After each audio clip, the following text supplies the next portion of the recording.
This is like 3, 4 years ago. It was with the girl I was with at the time. So I'm leaving her place, and so when I come out I come out of her driveway, and I pull out. My phone's sitting in the middle console. When I turned, my phone fell down, so I reached over to grab the phone. So I swerved in the grass and pulled back. It wasn't nothing crazy. So I'm driving. It's dark. I didn't know there was a cop behind me. Blue lights pop up. I'm like, ah, shoot.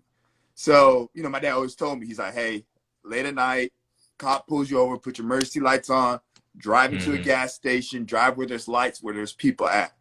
Always do that. So, of course, I pull in the driveway. Not driveway, I pull in the gas station right there. And, the guy he was okay. He's like, he came in, he's like, hey, he said, why I pulled you over? I said, my only guess is probably I swerved in the thing. He's like, yeah. He's like, everything okay? I was like, yeah. I was like, I just left my girl's house. I was like, I just woke up, and I didn't drink or anything. Like, I literally just woke up, and I was going back home. So he was like, he's like, hey, he's like, well, can you see license registration? I said, okay. So I was like, hey, I turned, I said, hey, my license registration is in the glove compartment. Can I reach and grab it? And I said, I have no guns or anything. And then he's like, no, you're good. Go ahead. And I said, okay. So I reached in, grabbed it, gave him my license registration. So I gave it to him, and he goes back, checks it, comes back.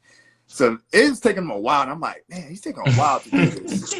So I'm already ready. I'm like, here we go. And it's like 11:30, something like that. So I'm like, here we go. So I sit there, and I'm like, all right. So he comes up. He's like, hey, are you sure you haven't been drinking? You sure you had nothing to drink? I said, no, I just told you I didn't have nothing to drink. I just woke up. And clearly you could smell it. If I was drinking, you could smell the alcohol on me.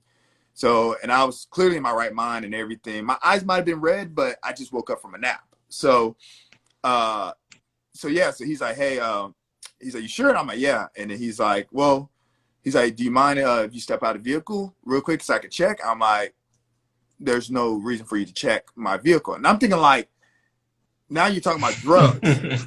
So I'm like, there's no reason for you to check my vehicle. So he's like, hey, I just want to check, make sure you don't have nothing on you. I was like, I don't have anything on me. So then I'm like, okay, you know what? I said, go ahead. So I step out of the vehicle. He's like, so then another vehicle pulls up, and I'm like, shoot. So here we go. Yeah, yep, you always know. Here go the bullshit. Yep. Yeah. So a drug dog comes out. He comes out and everything. I'm like, these fools about to check my vehicle if I have drugs. Now, never done drugs in my life. Never smoked weed. Never done anything, like nothing in my life. So I'm like, dude, these dudes about to check me. I have a clean record. You have nothing on me, and you're about to drug search me. So, and the thing is, like, I'll veer off, and this is where I used to tell my white friends, it's like, this is the reason why a lot of us black folks got the issue. It lines up everything. And why are you drug searching me? I have no record. Obviously, I talk in a very good, well manner. You know what I'm saying? Like, so it's not like I give an impression that I am from the hood or whatever. So yeah. You can tell I'm from, I have a good background and stuff like that just by talking to me. And I'm telling you a story, and you don't smell alcohol on me, and you're about to drug search me.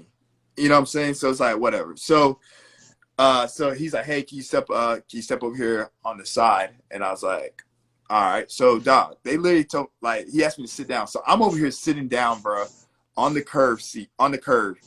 And, dog, no lie, this cop is literally standing over me, bro. And he has his hand, like, literally just right here on his. And I'm sitting there, like, waiting for you to react. Yeah. And I'm sitting there, like, I was like, and then he's, the other cop was trying to talk to me. I was like, no, I don't want to talk. And so, dog, I literally just had my head down the whole time. And I was like, I don't want to talk.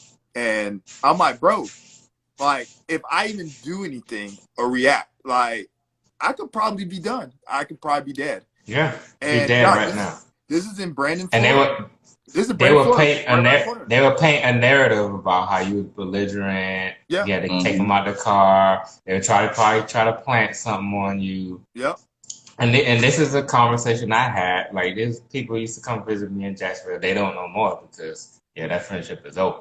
But because I back there, a lot of times they don't even know. But he he asked me, he was talking about cops and stuff one day, and I was like, hey man, well, what if that was me?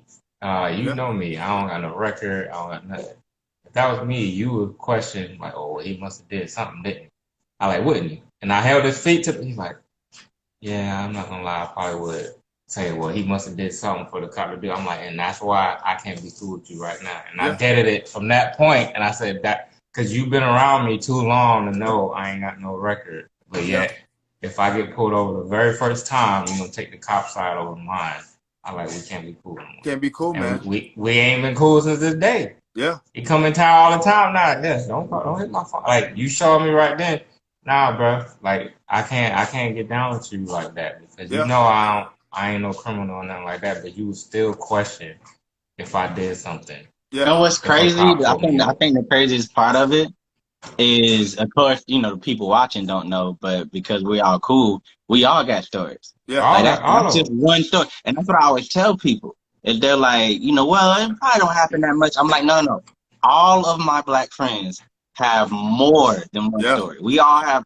I could tell a few stories right now. We could tell a few. That was just one of your stories. Oh, we'll have to do a whole podcast. We do a whole episode. I would have to bring Andy on here about the time where I got handcuffed and he did, and it was his idea to go over there and check on the person. I'm like, I ain't going over there.